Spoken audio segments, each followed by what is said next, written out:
আবে বাড়ি কই? চাঁদপুর ভাইয়া। সালা চাঁদপুরিয়া মাল চোরের দল। আসসালামু আলাইকুম।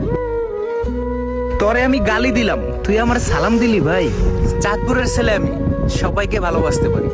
আচ্ছা সবই বুঝলাম, কিন্তু আপনাদের মাঝখানে বসা নিজুম আপুকে কি আপনারা দেখতেছেন না? তার কিছু চোখে পড়ে না? এইভাবে যদি ঝুলে যায় তাহলে কেমনে হবে? তাকে ইমিডিয়েট আপনারা একটা এক্সেল সাইজের ব্রা কিনে দেন, নাহলে যেখানে সেখানে খুলে পড়ে গেলে তো সমস্যা ভাই, সমস্যা।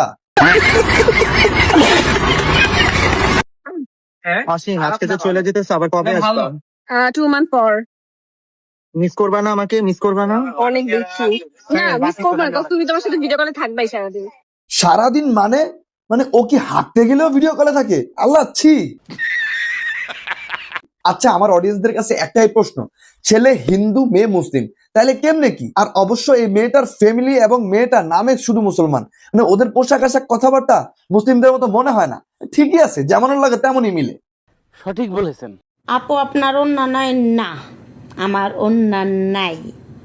আর ওন্না নিতে নিজেকে গাইয়া গাইয়া মনে হয়, ওন্না ছাড়া নিজেকে স্মার্ট লাগে, লাজুক লাগে, সুন্দরী লাগে, পরি লাগে। অন্যা ছাড়া তরে পাড়ার নদীগো মতো লাগে, ব্যবসাগো মতো লাগে, খানকিগো মতো লাগে। আর কিছু কমু? না না, এসবের কোনো প্রয়োজন নেই। আইসে তারে অন্য ছাড়া লাজুক লাগে, স্মার্ট লাগে, সুন্দরী লাগে, নদী কোনানকারের।